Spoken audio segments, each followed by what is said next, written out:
Free from Fins. Chapter 8. The night Camille was released from the castle of Derwin.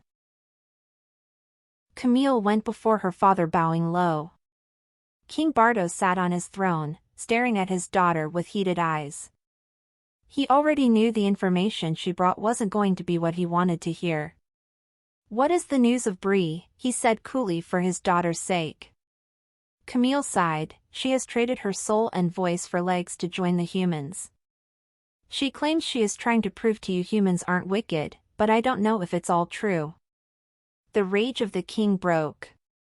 He growled and smashed his fist on the armrests of the throne, cracking the polished surface. She became human. Camille nodded, her vibrant violet eyes keeping away from his. "Yes, father. I don't think she means to." "Who gave her the magic to do this?" he bellowed, no longer listening to what she had to say. "I think it was Elsa, father." Camille yelled, a tear rolling down her cheek out of fear. Finally, King Bardo regained himself. "Elsa, I'll have to speak with her." Camille looked up at him. "What do you mean?"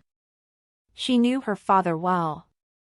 Whatever he needed to speak with Elsa about could not be good for Brie. "Father! What do you mean?" she shouted again. "I've had enough with Brie. Elsa is the only one who can help us. She can tear the humans down from the inside and get Brie back," he snapped. Camille shook her head. "No. All Brie needs to do is have you see that there are kind humans. I've also seen them." The king rose from his seat and started to swim. Camille swam by his side begging him not to go and speak to Brie instead. He brushed his daughter roughly aside. "Humans need to be destroyed once and for all," he said coldly. Camille watched as her father swam away to Elsa's cave. There he would ask Elsa to go to Derwin and bring the war closer to land. He was confident in his warriors, that they could beat the humans twice without losing more than 15 soldiers on his side. The move was much more foolish than Brie's choice to become human. It did, however, get Brie her soul back. Elsa was still going to take half of Brie's powerful voice nevertheless. Of course, Elsa also had her backup plan that wouldn't sit well with either side. About a day later, Camille was once again pitted between her father and Brie as a dolphin delivered a glass bottle. This time, Camille was sure her father would explode if she mentioned Brie's note after she read the contents of the message. She desperately wanted to help her sister and stop the war from progressing, but she didn't know what she could do after the first time she spoke to her father about Brie's whereabouts. If he found out Brie was with a human man at 1 in the morning, the sea would tremble. An idea popped into Camille's mind. She would go to her mother first. Quickly Camille dismissed herself from her ladies, hiding the bottled note behind her then in front as she went through the door. Camille found her mother smoothing out her long pink hair in her quarters. She swam to Queen Adela with the bottle in hand.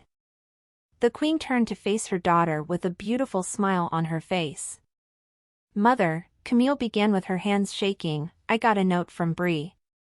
Queen Adela swam to Camille, her thin brows raised. "What did it say?"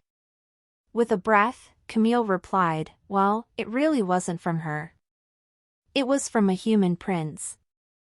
A hand shot up to the queen's mouth. "A human prince? What did he want?" "He wants to speak with father about the raging war. The prince wishes to make peace. There are only 3 or 2 nights left. The prince will wait." "Should I tell father?" "Of course, you should.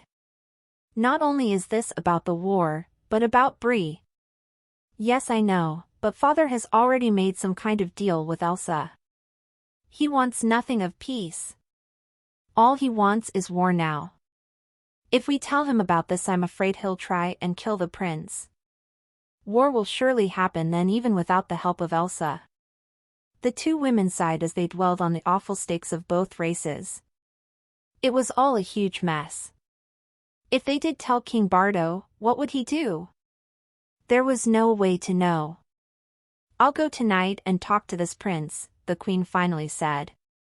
Are you sure? Camille asked. Queen Adela nodded firmly.